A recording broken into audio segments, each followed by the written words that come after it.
सुदामा चरित्र। इसमें हम आपको दिखाएंगे कि किस प्रकार सुदामा जी अपने मित्र कृष्ण से मिलने जाते हैं और किस प्रकार का व्यवहार उनके साथ होता है। माँ मुझे भूख लगी है। अभी तो पानी पीकर सो जा बेटा, जब तुम्हारे पिताश्री आएंगे जब तुम कुछ खा लेना। जी माँ।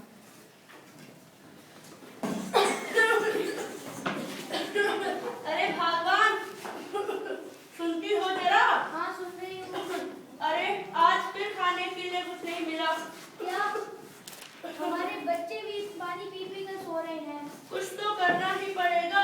आप अपने मित्र के बारे में बड़ी चर्चा करते हैं ना श्री कृष्ण जी, आप उनसे क्यों नहीं मिलते? हाँ हाँ, पर क्या पता कहीं वो मुझे भूल तो नहीं गए।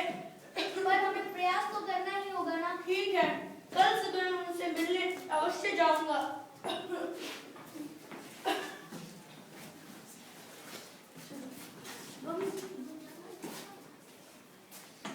अब सुदामा जी श्री कृष्ण से मिलने जाते हैं और तभी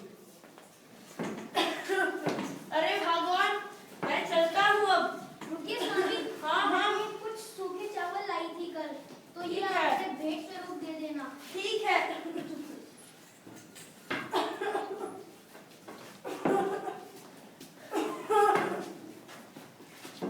अरे मुझे श्री कृष्ण से मिलना है।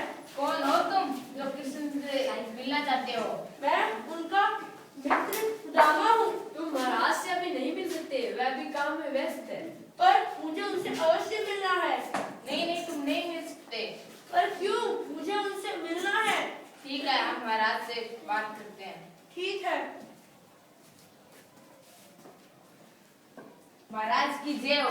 महाराज, कोई बाहर से आपसे मिलना चाहता है, जो फटे हुए कपड़े पहनने के लिए चप्पल और अपना नाम सुदामा बता रहा है। सुदामा, हाँ महाराज।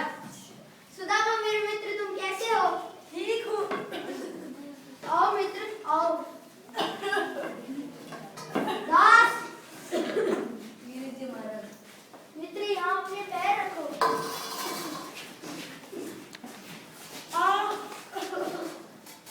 कितनी चोट लगी है।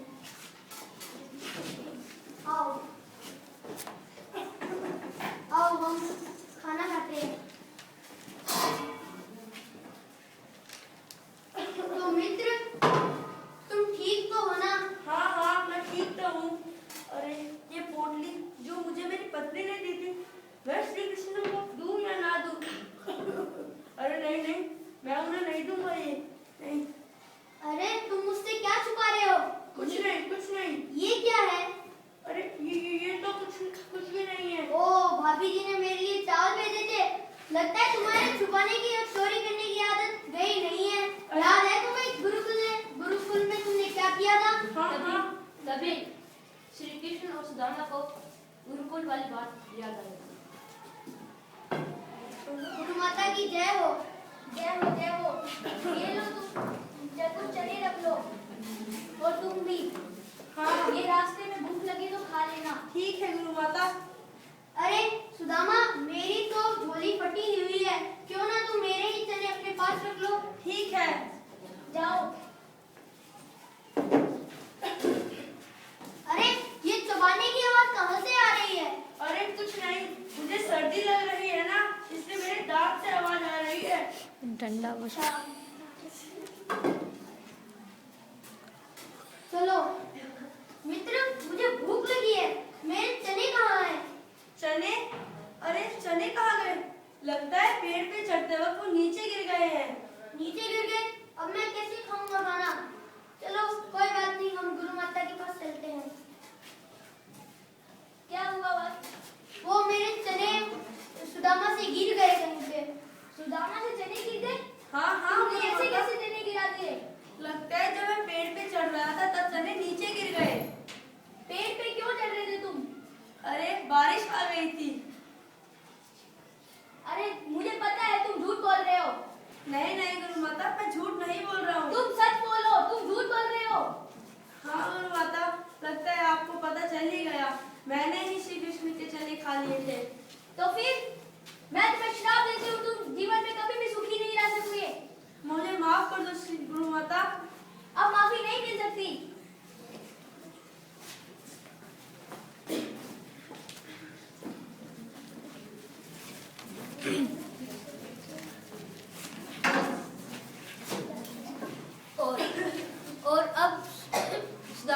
के जाने का समय हो गया और वह महल से जाने लगे, लेकिन उन्हें यह बात कहीं ना कहीं घर रही थी कि श्री कृष्ण ने उनके आने का कारण क्यों नहीं पूछा और उनके बारे में जानने की कोशिश क्यों नहीं की।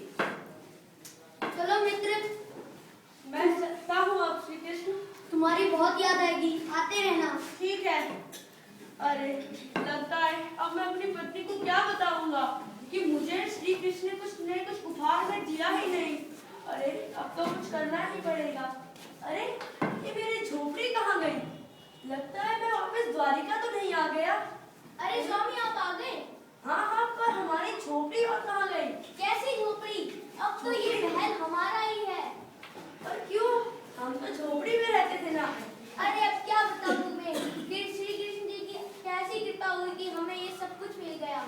अच्छा, अब समझा कि ये श्री कृष्ण की लीला की वजह से ही हम इतने धनी हो चुके हैं।